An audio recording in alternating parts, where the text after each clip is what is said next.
Hello everyone, this is the pilot episode of a new podcast that we're calling Audiobookish. The purpose of the podcast basically is to talk about audiobooks and just share our enjoyment of this storytelling format.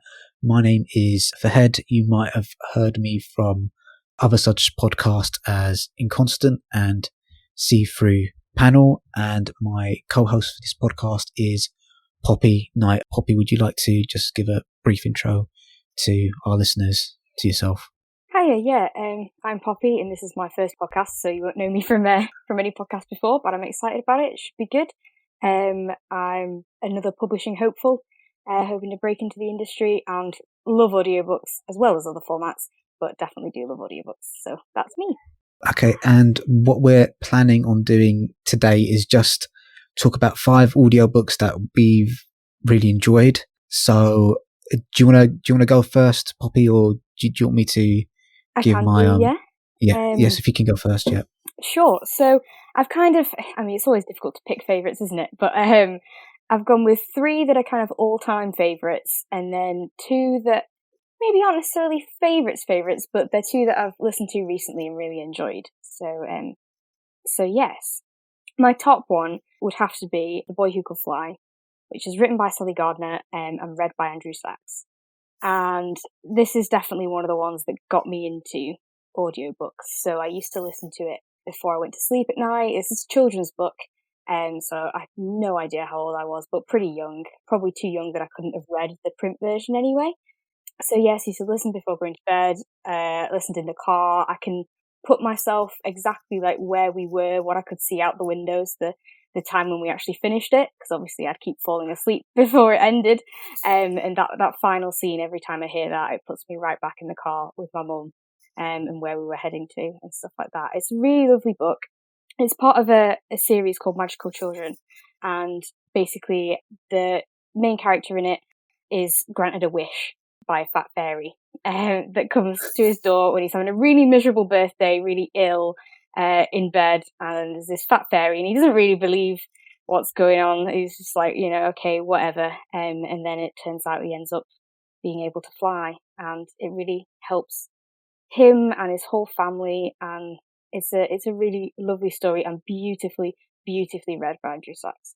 So I had sort of a similar problem to it's always difficult choosing favourites. So I think most of the books that I've listed might not be my all-time favourites, but maybe the favourite ones that I've listened to this year. So my first one is, and it's in no particular order, it's Dadland by Kegi Carew. It's beautifully narrated by Kegi, Pippa Harwood, Robert Bathurst, Tom Golding, and Dermot Crowley. It's kind of one of the best books I've ever listened to. It's a biography of Kegi's dad, Tom Carew, who's this kind of maverick, mercurial figure. He's a secret agent, and he's kind of this, he's a sort of like social misfit. So he can't really function in like normal jobs. So that's why he became this spy, and it's a biography of kind of the missions that he went on, and kind of the really tumultuous and kind of difficult family dynamics caused by his personality, and kind of the difficulty that sort of Kegi also had with her mother. It's kind of beautifully written, and the narration is kind of, sometimes when you're listening to something, it's kind of got this almost fluid, smooth quality, and there's some really quite difficult stuff that's covered in the book, but it's, there's so much warmth underlying kind of the narration. It kind of makes it more palatable, but it's a really interesting read, and I really enjoyed it quite a lot. Wow, yeah, that does sound really interesting. So what's the next one on your list? So the next one on my list I picked because, again, it's another childhood favourite, but I picked it because of its very specific audio nature. So it's You're a Bad Man, Mr. Gum by Andy Stanton, and he reads it on the audio. And the thing that's so brilliant about it is that the things that are specific to the visual and physical nature of the paperback, they then change for the audio. So there's a part where it goes like, but, and as you can hear, it's a big but, because he shouts it, where obviously like in the paperback, it's kind of this illustration of this big capital letters, B-U-T, which is great. And then there's this bit about there being blank pages at the end, but in the audio, it's there's loads of blank space on this CD. And I really, really love that, because I could totally see how some grumpy person would go, oh no, this isn't going to work for audio because there's too much visual stuff in it, and just leave it at that. And yet they've converted it and made it just a standalone, it's about the audio, it's about this. It's not just like a read version of a book, it is an audio CD story, which I just think is fabulous. I love it so much, and it gives so much ideas for other things, for other kids' books that are really visual, how you can make those audio would be great. So yeah, but it's also just really funny. Some people might find it a bit too daft, the kind of discussion of does random equal funny thing. It does toe the line on that, but I definitely think it does. And again, with audio, the sound effects they add in there are brilliant, just like perfectly well timed for the comedy and stuff. So it is fabulous. Yeah, and I love the audio so much that I actually only very recently bought the physical copy, and partly just to check that I was right about those things with the visual stuff and things like that. So, because I had the rest of the series in paperback for some reason, I don't know why, and hadn't had those in audio. I guess we didn't realise that they were out. So I need to definitely get those in audio, because yes, that is one of my absolute favourite audiobooks. I think it's quite an interesting point you make there about how there's a lot of space and scope for kind of adaptation in audio, and kind of, how you translate words on the page into sounds, and kind of the different effects that you can kind of have there, and maybe sort of where the line is between audio book reading and audio play, and kind of how much you can kind of put in different acoustic elements before it becomes something else. So that sounds like quite an interesting adaptation of a book. Yeah, definitely. And I feel like that's something we're probably going to come up with again later on in this podcast, of different episodes and stuff, how they change it. Because you're never going to you can never translate something that's on the page to making it audio and it not have kind of someone's interpretation in it, or the way that they say a certain line or things like that. So, and at every stage there's always a how far on the spectrum between trying to be just replicating this to we're adapting it are you going to be. And obviously some books will be suited on different bits of that spectrum. Yeah, there's a Audible adaptation of The Sandman, which is a really famous kind of seminal, really important graphic novel that I've heard wonderful things about. So I'm kind of, and that's basically, it's a visual storytelling. So it's going to be quite interesting to kind of see how they've actually managed to do that, because they've, Wolverine's got a podcast out, and that's, I say Wolverine, there's a podcast about Wolverine. Yeah. Him himself sat down. Difficult controlling all the technology with those claws, but makes it good. But they specifically wrote those stories for audio rather than trying to adapt something from it. So yes, I think that's something that I think we'll cover quite a bit. So my next one is The Icarus Deception by Seth Godin, narrated by Seth Godin. And this is so I quite like reading self-help and self-help books, kind of self-improvement books. And this is Seth Godin, he's a marketing genius. He's kind of one of these guys that business people go to understand how better to market their goods. He's one of the brainchilds about kind of having transparency in your marketing and your data, and how important storytelling is. So he's very much against random ads and stuff like that. So he's a really interesting guy. And basically the message of the book, it's about how in modern society we've only remembered half of the Icarus myth. So when we told the story of Icarus, we only repeat the part that says, "Don't fly too close to the sun." Yeah. Otherwise, the wax will melt. But there's another warning in the story, which is, "Don't fly too low because the wind currents won't reach under the sea waves, and you'll sink and you'll die." So it's kind of, by only focusing on the first part, we've kind of convinced ourselves one of the arguments he makes is we've convinced ourselves as a society not to be ambitious, not to take risks, not to reach for the goals that we really want to achieve. Where that's not what the story's about. The story's about, don't aim too high, but also don't aim too low. Try and find the middle path. Yeah. To kind of get to the journey that you want to do that, and that's going to involve taking some risks and avoiding some others. And Seth does. It's a book that really spoke to me at the time that I was listening to it. It's something I needed at the time. Is one of my lockdown listens. So it really touched me. And Seth's a fantastic narrator as well. Mm-hmm. Yeah, that is really interesting point and very good point. And I feel like we can both identify with that very much at the moment with, trying to get into publishing. Yeah. And, you've got to be ambitious and go, what, actually, I do deserve this role that I'm applying for. And, I could get it. It could happen, even though, you've also got to be realistic about, making sure you've planned for if you don't get it and things like that. Exactly. Yeah. So yeah, no. And did you find that kind of being told it in audio how did that compare to if you'd have read it, do you reckon? So I think one of the reasons why I really enjoyed the book is that Seth's a really persuasive person to listen to, and if I was reading the words on the page, I'm not too sure my internal narrator, that the bloke that lives inside, one of the blokes that lives inside my head, would have been as convincing or as persuasive as Seth was.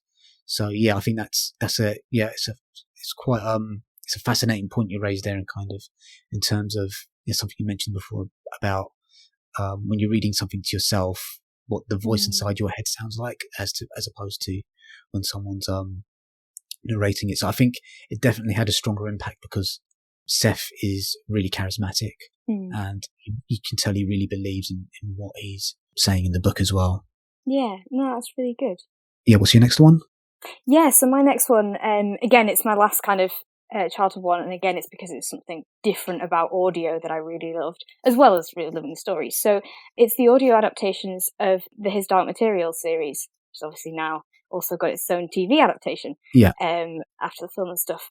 So it's unabridged, but it's dramatised. So it's got a different actor for every single character. And I'm pretty sure the only abridging is the occasional, he said, she said, that isn't necessary when you can hear them. So yeah, and the narration part is done by Philip Pullman himself. I just think that is brilliant. It's the first time I'd come across that. All other audiobooks that I'd listened to up until that point were, narrated by one person who would often do, great voices for different characters, but they weren't actually different people. And that one was, and I just think it's brilliant. It is kind of, everything you can want from a TV adaptation, including the amazing length of time. That means it can be just like what the book is. Just doesn't have the visuals, but then you can build those in your head because of how good all the acting is and stuff like that. So yeah, I also love it as an amazing story, but I mean, we'll spend way too long if I go analysing all 3 books in that series. Yeah. But yeah, and I was disappointed actually that therefore the new ones, so for the Book of Dust, that they didn't do the same thing. And I can see why, because obviously it's got to be quite expensive to hire that many different people and get Philip Pullman to be doing all the reading. Yeah. But I was disappointed because of how much of an impact those first 3 had on me by being in that format like that. That's it's quite interesting that choice. It kind of reminds me of the BBC radio adaptations of some of Terry Pratchett's books, where they've got kind of this. It's almost a full cast, but a lot of those ones have been really, really abridged. Yes. So it's having an unabridged, almost audio play adaptation of a book sounds like something I haven't listened to those audiobooks. I read the books like Yeah. really, really, really long time ago. Hmm. Fantastic book. So maybe that's something that I'm probably going to have to add to. Yeah, you definitely should. I always recommend when people ask for audiobook recommendation or they talk about His Dark Materials, I'm always, have you listened to the His Dark Materials audiobook? Because you need to. Yeah, it's really, really good. But don't get too disappointed about the fact that the Lyra character and then the Will character do change between books. Like they have different actors, and I remember that really annoying me when I first listened. But when you get a little bit into each book, you just go, okay, you can be Lyra. That's all right. Well, I'll let you be Lyra this time. Okay, yeah. That sounds like a fantastic choice. Yeah. So my next one is Talk to Me by Dean Nelson, and it's narrated by Michael David Axtell. And this is, I think the blurb really kind of describes what the book is about. It's about how to ask better questions. So when I was initially starting in Constant, I wanted to understand when I was interviewing someone, how to be better prepared and how to actually get the most out of the interview. And it's it contains a lot of like practical advice about how, as a journalist or a podcaster or an interviewer or just as a person in general, if you're having a conversation with someone, how to make that as fluid and as open as possible, so you're able to kind of get new information out of them and kind of better understand what their point of view is. There's, it's chock full of really interesting anecdotes about how he approached different interviews or how his students were able to get different interviews. And so Dean Nelson, he's a journalist and professor, and he's the founder of the Writers' Symposium by the Sea. And there's one anecdote which kind of stuck with me. It's about one of his students that was assigned to approach a family of someone that died in an airplane crash, and kind of the way she kind of is able to secure the interview and secure the quotes really kind of made me kind of step back and think about how I approach people. So it's if anyone's out there thinking about starting their own podcast or worried about job interviews or stuff like this, it's a fantastic book to read. It's brilliantly narrated by Michael David Axtell. He's got enough charisma and kind of gravitas to really bring kind of a real sense of importance to what's being said, while making it really accessible at the same time as well. So that's one of the audiobooks I recommend to anyone that's thinking about starting a podcast or a blog or wanting to go into marketing or anything. I think it really contains a lot of useful transferable lessons that I think everyone would be kind of well versed to kind of try and take on. Wow, yeah, I think I'll have to add that to my list then and help prepare for this and stuff. That sounds really good. Yeah. So what's I think, are we on your next choice now? Yeah, my fourth one. So I've not been as diverse with you in that I've gone for all fiction things. But this one's slightly different because it's short stories. So this is Not So Stories, and it's sort of a reaction to Kipling's Just So Stories. So those ones about kind of, how animals got their distinguishing characteristic, kind of thing. But obviously, Kipling's views are very harmful, very outdated, various things like that, and a lot of them imbued in the text. And so for this one, I mean, the forward will explain it a lot better than I can, but they've invited writers of colour to write short stories kind of on that topic as a reaction to that, kind of anti-imperial, anti-colonial, anti-racist stories, and they're really, really brilliant. So you've got some that are kind of retellings or extensions of some of the original ones in Just So Stories, but then some that are just completely new, some that follow the same kind of format of how this animal became like this, but then some that are kind of modern day about people now. and things like that. So there's a whole range of stuff. There's some that are really dark and serious. There's some that are quite comedic. It's a huge mix, and obviously, you know, everyone's going to have some favourites more than others, but they were all really, really good.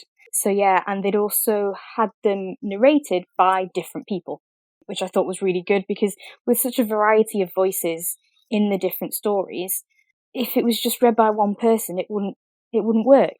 Plus, also a lot of them are stories from, you know, different places, and therefore you want to have a voice that's also reflective of that place.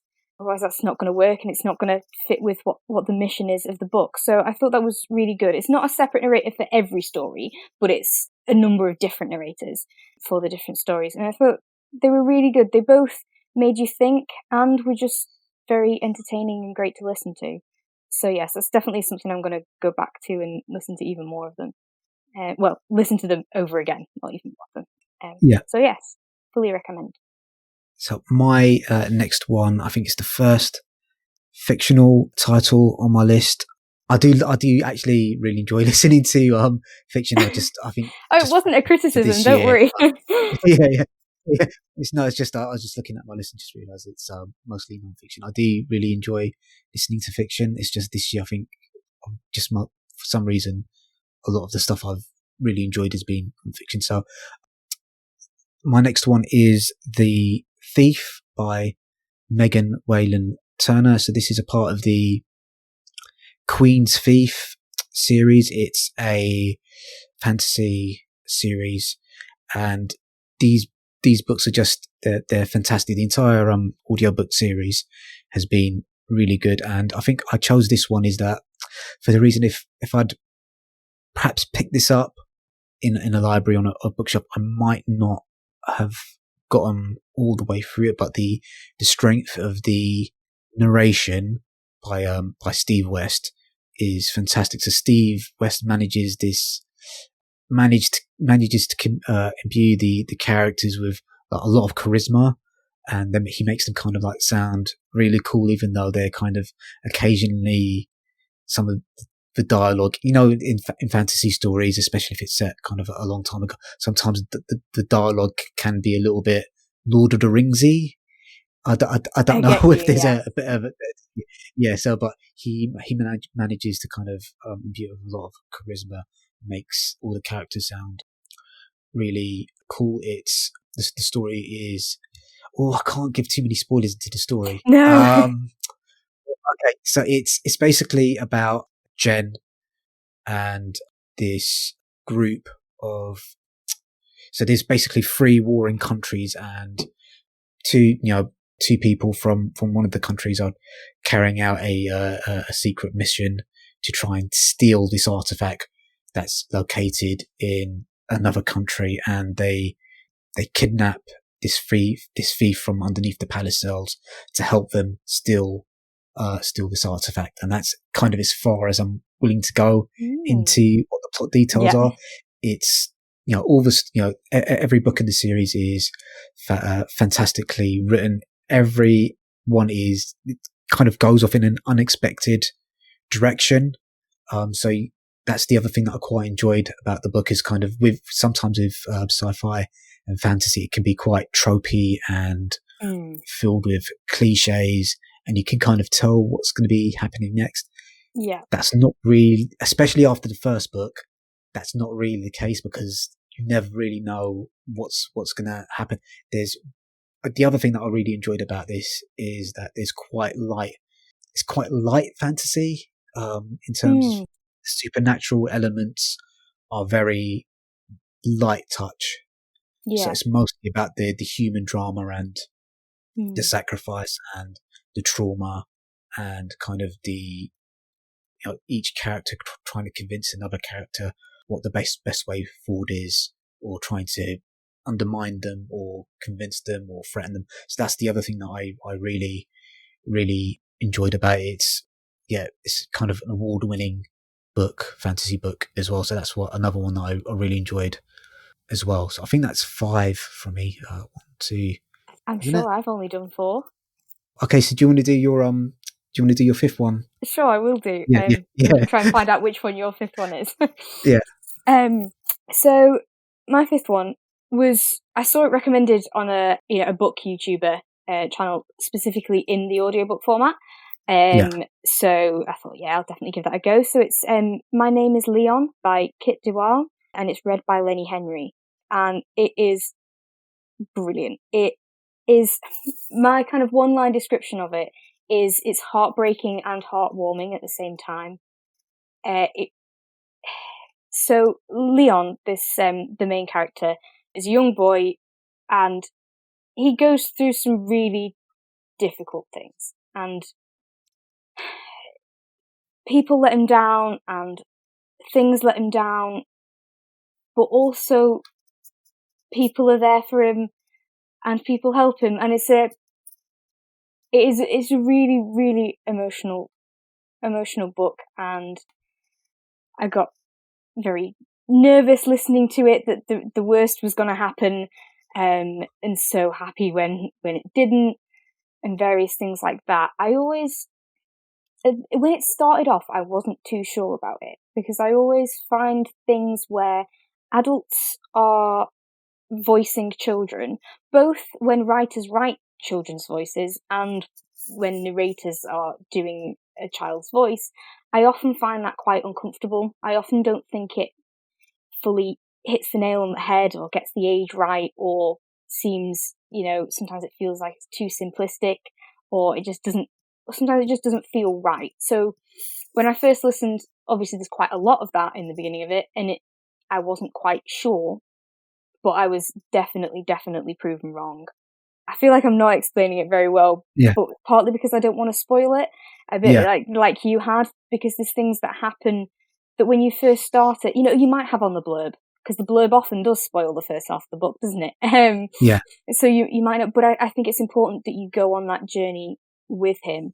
But I definitely agree with, this YouTuber who recommended it in the audio, because Lenny Henry's reading is fantastic, and his range of both voices and accents is incredible. I did all this talking up his Dark Materials for having different actors for the parts, but the fact that he does all of those parts, and they're so well distinguished, and yet so full of their own individualness, is just phenomenal. So yes, written incredibly, and I'm sure if I read it as a book, I would also have been, really enthralled by it, really heartbroken, and then heartwarmed by it, but definitely glad that I had the audio, and would fully recommend the audio to anyone who's interested in it. It is really, really good. It's a hard listen, and I wasn't Yeah. necessarily in the best place when I started it. But I'm also glad that I had it then. It may have made me feel worse, but I think it came at the right time for me as well. That sounds like a really interesting read. Was Yeah. the title of the book again? So My Name is Leon. My Name is Leon. Okay, so Yeah. I found the book that I missed off my Oh, list. okay.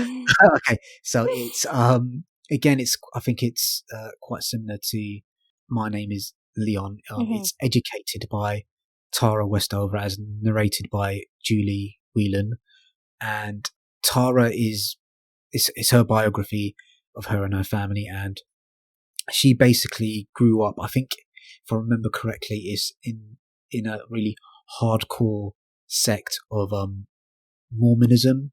So like her family are basically doomsday preppers. They live up on this isolated mountain.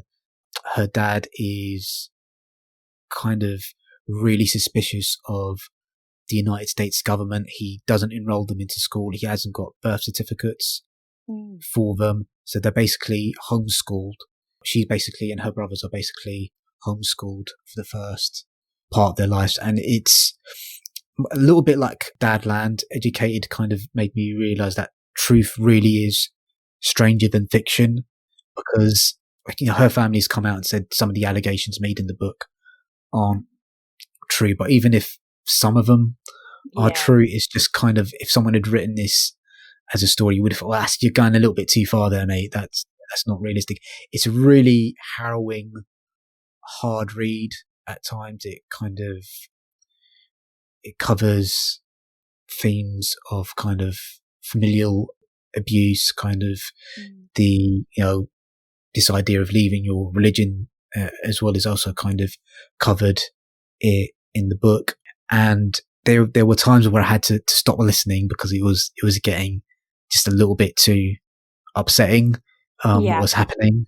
So again, kind of, please be forewarned that there is quite a lot of heavy material in the book. But again, it's kind of, I don't want to say bittersweet, but, along with the horror, there are moments of kind of hope and the possibility of a better future and redemption. So that again is a really, really powerful story, wonderfully narrated by Julia, who really manages to capture all the vulnerability and angst and anxiety that Tara must have been feeling as she was kind of going through these events in her life. So yeah, that's another kind of fantastic non-fiction audiobook that's on my list as well. Wow, yeah. And we did well to sort of finish on two sort of similar ones for rounding it up. Yeah. So I was just wondering, what are you listening to at the moment? Oh, I'm actually between ones at the moment, though what I am doing is slightly different. So because I'm trying to learn Norwegian, and I got this book called Short Stories in Norwegian. It's sort of designed for adult learners. And I decided I would invest in the audiobook as well, because my listening isn't quite as good as my reading. So I've been dipping in and out of that one, but I'm currently looking for my next proper one to sit down and listen to. What about you? Do you mind me asking why are you trying to? Why am I trying to learn Norwegian? Would you like the long answer or the short answer? I'll blast through the long answer. So because it starts very. I ended up seeing this it wasn't Instagram, but it was sort of imagine an Instagram sort of photo that was talking about the book publishing culture in Iceland, where that's not Norway, but we get there. And sort of saying about, it had some facts and figures about the numbers of how big it was, but also kind of the culture around it of sort of getting books on Christmas Eve and stuff like that. And I really loved it. And I even knew back then that I wanted to get into publishing. So I ended up then becoming kind of obsessed with Iceland. And I've tried learning Iceland for a while. I was learning Russian as well alongside that. But I started trying to learn Icelandic, but there's so little out there. So I didn't get massively far with it. I kind of dipped in, dipped out. But then last summer, my partner's family were going to Norway and they asked if I would like to go with them. So I was like, oh, yeah, no, that'd be amazing, obviously. Definitely, please. And I was like, you know what, I'll do a bit of, because I used Duolingo for my Russian. I was like, that's really good. And Norwegian is on there, even though Icelandic isn't. But they're kind of similar related languages. I'll give it a go to try and learn a bit before I go. So I did that, and I basically haven't stopped doing it since. I really loved it. I'm dedicating more of my effort into learning that. But then also kind of in tangent with that, so it was definitely because of the holiday, but a friend of mine from uni is actually from Norway. So it was nice there because it means that we can talk like that, but in both kind of nice for our friendship that we can do something together, but then also easier to learn it if I actually have someone to practice with. So yes, it sort of started off as learning Icelandic, and then through various different things it's ended up with learning Norwegian. So yeah. So that's quite interesting because I'm currently applying for a job at a Norwegian company. No way. At the moment. So yeah, kind of typical European things. They are asking for like native English speaker. English speakers is kind of a writing job for a video game company out there. Wow. So that sounds it's going to be remote, cool. but yes, So that's quite interesting. What am I listening to? So I am listening to the audiobook of Shuggie Baines, which was, I think it was the Booker Prize winner this year. Yeah. And it's usually when I'm listening to audiobooks, I put them on and then I'll maybe do something else, and maybe job applications or housework. With this particular one, it demands your full attention. If you know what I mean. So it's been really, really good so far. It's a long old book though. It's a long old book. I'm not too sure if I'm going to be able to finish it before the library asks for it back. So it's Oh, I think 16 hours long. yeah. So it's a long old book, and I'm about a quarter of the way through, and I've got 4 days to finish it off. So I'm currently listening to it on kind of 2.5 times Oh, speed, yeah. which I think is, yes, which is kind of, I Not think, quite maybe the same losing, experience, but not quite the same yeah. experience, but yeah. But the other thing about, when you get, I don't know if you do this, but when I'm reading a book I really enjoy, I do, I don't savor it. I just kind of rush through the Mm, lines so I can just get to the next bit. So yeah. maybe, yeah, I might need to kind of purchase it and Yeah, invest listen to in. it at a more leisurely pace Mm. that it kind of deserves. Yeah, it's interesting that there was a module that I did at uni that was about kind of researching readers and various different things, but one of the parts of it was talking about kind of when do people speed up and when do they slow down at points with that, which I thought was really quite interesting. But obviously that's kind of physically when you've got the words in front of you, as opposed to kind of how you speed up the audio. Though I know I definitely did want to speed up My Name is Leon at points to find out what was going to happen because I was too Yeah, stressed. So yeah, but also yeah, interesting what you're saying about doing other stuff while you're listening, yeah, because I'm this is part of the reason why I'm kind of behind with not currently listening to one at the moment,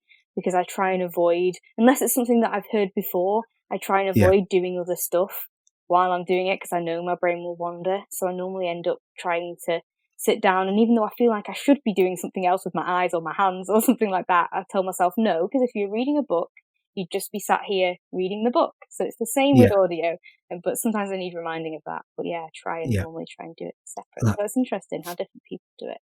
yeah, for me, the other thing that I did, especially during early on in lockdown, was just put an audio book on and just go for a walk for like a couple of Yeah, hours, yeah, and that's also quite a good way to yes, definitely. I'm with to, you on that one.